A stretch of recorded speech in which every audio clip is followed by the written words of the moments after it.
स्वागत है आप सभी का आप सभी के अपने ही YouTube चैनल दीपा की बगिया पर। दोस्तों आज के अपने इस वीडियो में हम जिस फ्लावर प्लांट की बात करने वाले हैं, आप गेस कीजिए हम किस फ्लावर प्लांट की बात करने वाले हैं।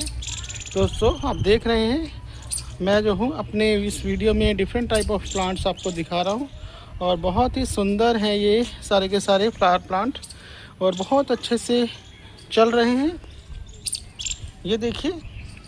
लेकिन हम जो है इन सभी फ्लावर प्लांट्स की चर्चा आज हम नहीं करेंगे इस वीडियो में। हमें एक बहुत ही ख़ास फ्लावर प्लांट की चर्चा इस वीडियो में करने वाले हैं। तो दोस्तों वो एक ऐसा फ्लावर प्लांट है जिसकी अगर थोड़ी बहुत भी केयर की जाए तो बहुत अच्छे से आपके गार्डन में चलता है और बहुत बढ़िया से बना रहता है आपके गार्डन में, लंबे समय तक रहता है दोस्तों। तो दोस्तों ये जो फ्लावर प्लांट है ये है गंधराज का फ्लावर प्लांट। जैसा कि आप देख पा रहे होंगे गंधराज की दूसरी वैरायटी है ये। एक तो कॉमन गंधराज होता है कि दूसरी वैरायटी है गंधराज की, जिसकी एक वीडियो में मैंने थोड़ी सी चर्चा भी की थी, आपको शायद पता होगा अगर आपने वो वीडियो देखा होगा तो हम इसी फ्लावर प्लांट की चर्चा आज के इस वीडियो में करने वाले हैं। वीडियो पर लास्ट तक बने रहिएगा। वीडियो पसंद आ जाए तो वीडियो को लाइक शेयर और कमेंट जरूर कीजिएगा। साथ के साथ वे मेरे दोस्त जो मेरे चैनल पर नए हैं मेरे चैनल को सब्सक्राइब करके बेल आइकन का बटन ज़रूर प्रेस कीजिएगा ताकि आने वाली सभी वीडियो का नोटिफिकेशन आपको मिलता रहे। तो चलिए दोस्तों शुरू करते हैं आज का अपना ये वीडियो। दोस्तों जैसा कि आप देख रहे हैं गंधराज का फ्लावर प्लांट और इसमें एक फूल भी खिला हुआ है। इसमें बहुत मोटी मोटी कलियाँ आती हैं और इस तरह से बड़े बड़े फ्लावर खिलते हैं, जबकि एक जो कॉमन गंधराज होता है वो जो है वो उसमें थोड़े छोटे फ्लावरिंग होती है। ये देखिए इसके फ्लावर का थोड़ा सा स्टाइल देखिए, थोड़ा सा आकार प्रकार देखिए, थोड़ा सा डिफरेंट है और खुशबू जो है बहुत ज़्यादा मदमस्त कर देने वाली खुशबू से ये फ्लावर प्लांट जो है भरा हुआ है। देखिए पत्ते भी दूसरे टाइप के हैं, देखिए गोल गोल सी है ये कटिंग, देखिए इसकी लीव कटिंग देखिए कितने गोल गोल से हैं। ये जो फ्लावर प्लांट है दोस्तों ये बड़े पेड़ का आकार ले लेता है। अगर इसको आप लगाते हैं ज़मीन में बहुत बड़ा हो जाता है। अक्सर ये जो फ्लावर प्लांट है ये साउथ इंडिया में जो है मंदिरों के आसपास देखने को मिलेगा और अक्सर आपको पता ही है दोस्तों ज़्यादातर जो सेंटेड फ्लावर प्लांट्स होते हैं वो सारे के सारे मंदिरों के आसपास लगाए जाते हैं ताकि मंदिरों के जो वातावरण है उसको स्पिरिचुअल बनाया जा सके और वहाँ जो आने वाली पब्लिक है उनके मन में पॉजिटिविटी, वैसे तो मंदिर में जाने पर ही पॉजिटिविटी रहती है क्योंकि मंदिर एक ऐसा प्लेस होता है जहाँ पर हर प्रकार की भावना को, दुर्भावना को ख़ास तौर पर त्यागना पड़ता है, तभी जो है भगवान जी भी मनोकामना पूर्ण करते हैं। तो इस तरह के सुंदर सुंदर फ्लावर प्लांट मंदिरों में अक्सर और उनके आसपास देखने को मिलते हैं, स्पिरिचुअलिटी को जागृत करने के लिए लोगों के मनों में।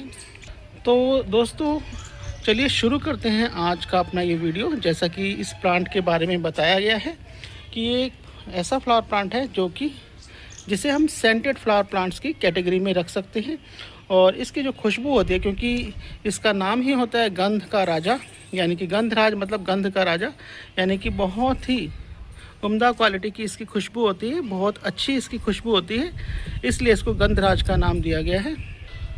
दोस्तों अगर आप इस प्लांट को लगाना चाहते हैं अपने गार्डन में तो आपको जो केयर टिप्स फॉलो करने पड़ेंगे उसके बारे में हम बात कर लेते हैं।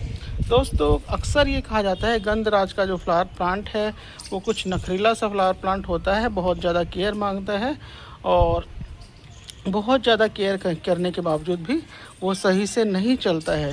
लेकिन ये जो बात है, ये जो फैक्ट है वो इस वाली गंधराज के बारे में सच नहीं है। मतलब कि अगर आप कहते हो कि गंधराज बड़े नखरीला प्लांट है और जो कि बड़ी मुश्किल से चलता है, वो दूसरा वैरायटी है वो थोड़ा सा नखरे में चलता है, लेकिन ये वाला जो है गंधराज बहुत ही बढ़िया से चलता है। इसकी मैं बहुत ज़्यादा केयर भी नहीं करता हूँ और वेरी हार्डी फ्लावर प्लांट है गंधराज का ये वाली वैरायटी। तो मैं आपको रिकमेंड करूँगा आप इस फ्लावर प्लांट को अपने गार्डन में ज़रूर लगाइए ताकि आपको भी इसका जो है महसूस हो सके कि किस तरह का फ्लावर प्लांट है। क्योंकि बहुत सारी चीज़ें होती हैं दोस्तों जब हम करते हैं या लगाते हैं या देखते हैं उनको सामने से तभी पता चलता है, वैसे बताने से तो चाहे जितना भी कह लो नहीं पता चलता है इतना, मतलब अपना खुद का एक्सपीरियंस आप करके देखना है, इसको लगा कर देखना, तो पता चल जाएगा स्वयं ही कि किस तरह से कम केयर में चलने वाला बहुत ही खुशबूदार सेंटेड फ्लावर प्लांट है। और ख़ास तौर पर भारत में जो है सर्दियां जो हैं छोटी होती हैं और गर्मियां जो हैं ज़्यादा लंबे समय तक चलती हैं। तो ये जो है गर्मियों का फ्लावर प्लांट है जो कि ज़्यादा समय तक फूल बिखेरता रहेगा आपके घर आंगन में और घर आंगन को खुशबू से महकाता रहेगा। तो इसलिए आपको ये फ्लावर प्लांट ज़रूर लगाना चाहिए। चलिए दोस्तों, अब बात कर लेते हैं केयर टिप्स की कि इस प्लांट को लगाने के लिए आपको किस तरह की केयर टिप्स को फॉलो करना है। तो दोस्तों, सबसे पहले हम बात कर लेते हैं किस प्रकार की मिट्टी में इस प्लांट को ग्रो किया जाता है, यानी कि इसका जो पॉटी मिक्स होता है वो किस तरह से आपने प्रिपेयर करना है। दोस्तों, इस प्लांट के लिए भी जैसा कि मैं दूसरे प्लांट्स के बारे में बताता रहता हूँ, बहुत ही पोरस मिट्टी और हल्की मिट्टी चाहिए होती है जिसमें पानी जो है स्टैग्नेशन ऑफ वाटर की समस्या जिसमें ना हो, क्योंकि कोई भी प्लांट हो अगर पानी उसमें खड़ा रहेगा हमेशा तो उसकी जड़ें गल जाती हैं और वो रूट का शिकार होता है। तो इसलिए आपको ऐसी मिट्टी बनानी है, क्योंकि ज़्यादातर गार्डनर टेरेस पर ही गार्डनिंग करते हैं और गमलों में पौधों को लगाते हैं, पॉट्स में लगाते हैं। तो पॉट्स में पानी खड़ा नहीं होना चाहिए। अगर धरती पर लगाते हैं तो तब भी हम मान सकते हैं कि अगर ज़्यादा पानी दिया भी गया तो जो है ज़मीन में चला जाएगा, ज़मीन सोख लेगी उसको। लेकिन अगर पानी गमले में ही भरा रहता है तो पौधे का मरना निश्चित हो जाता है। तो इसलिए एक बहुत ही पोरस सॉइल आपको तैयार करनी है, जिसको हम अच्छी जल निकासी वाली मिट्टी हम कह सकते हैं। इस तरह की सॉइल को तैयार करने के लिए आपको एक पार्ट लेना है गार्डन सॉइल, एक पार्ट जो है कोर्स रिवर सैंड लेना है यानी कि मोटी रेत लेनी है, और एक पार्ट आपको लेना है वर्मी कंपोस्ट। इसके अलावा आप थोड़ा सा फंगीसाइड पाउडर 1 या आधा चम्मच ले सकते हैं। अगर आपके पास फंगीसाइड पाउडर नहीं है तो आप ले सकते हैं हल्दी जो है प्रत्येक इंडियन घर में इजीली किचन में मिल जाती है, अवेलेबल हो जाती है। तो आप हल्दी भी ले सकते हैं, 1 चम्मच हल्दी इसकी पॉटी मिक्स में मिला सकते हैं।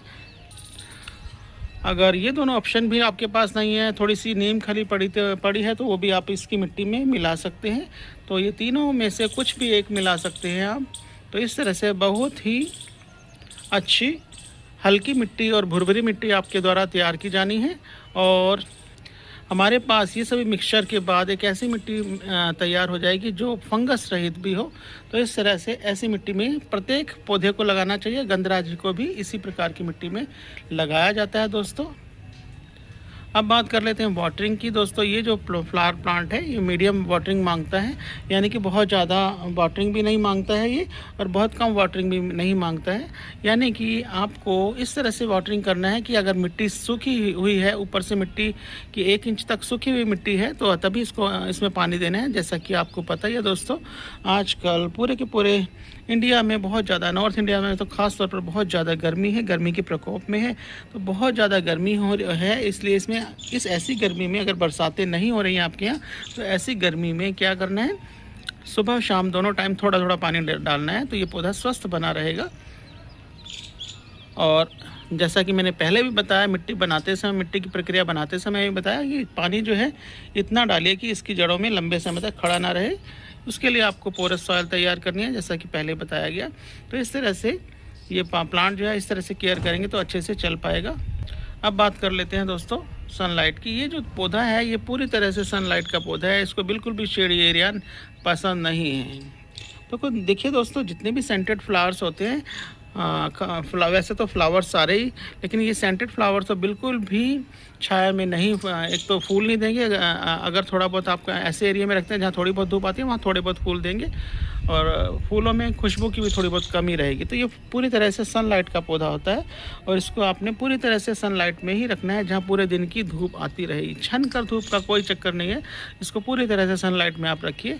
मैंने भी पूरी तरह से सनलाइट में रखा हुआ, इतनी गर्मी के बावजूद। फिर भी देखिए कितना सुंदर फूल इसमें ग्रो हुआ है। ये देखिए, मैं और नज़दीक से दिखाता हूँ। फूल का स्ट्रक्चर आप देख सकते हैं कितना कोमल है। देखिए टेक्सचर देखिए कितना कोमल है, छूने से ऐसा लगता है, छूने से इसके हमारे उंगलियों के निशान इस पर छप जाएंगे। इतना कोमल जो ये फ्लावर है, और किस तरह से खुशबू प्रदान करने वाला फूल है।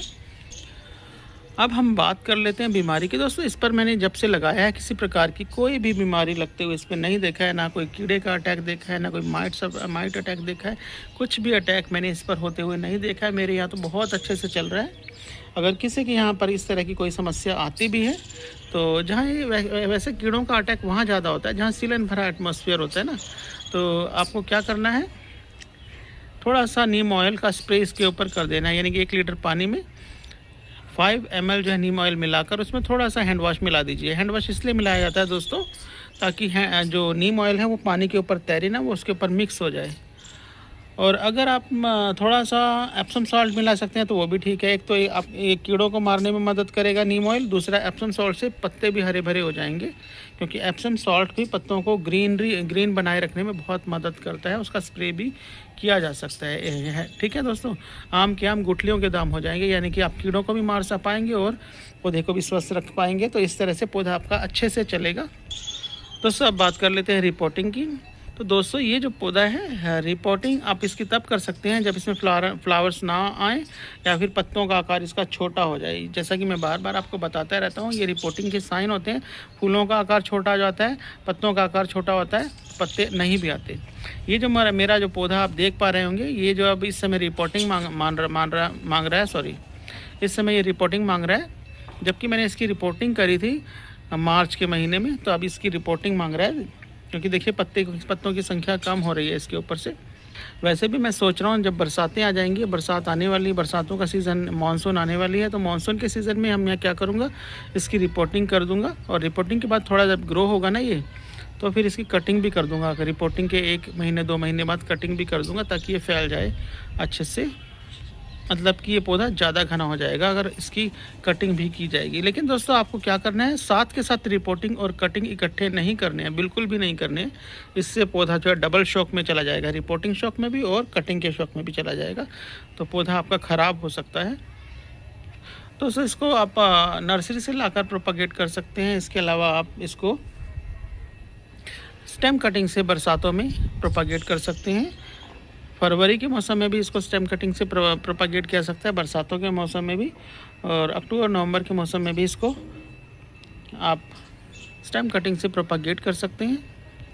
तो दोस्तों हमने इस गंधराज के फ्लावर प्लांट की कंप्लीट केयर के बारे में जाना। हमने वाटरिंग, सनलाइट, सॉइल पॉटिमिक्स बनाना, इसका रिपोर्टिंग, प्रोपागेशन, कटिंग, प्रूनिंग, सभी टॉपिक्स पर विस्तार से चर्चा कर ली। तो दोस्तों कैसा लगा आपको मेरा ये वीडियो, कमेंट करके ज़रूर बताइएगा। ऐसे ही किसी नई वीडियो और नए अपडेट के लिए जुड़े रहिए मेरे चैनल से, जिसका नाम है दीपा की बगिया। तो दोस्तों वीडियो को एंड करते हैं और मिलते हैं किसी नई वीडियो और नए अपडेट में एक नई जानकारी के साथ। तब तक के लिए आज्ञा दीजिए। नमस्कार, जय हिंद।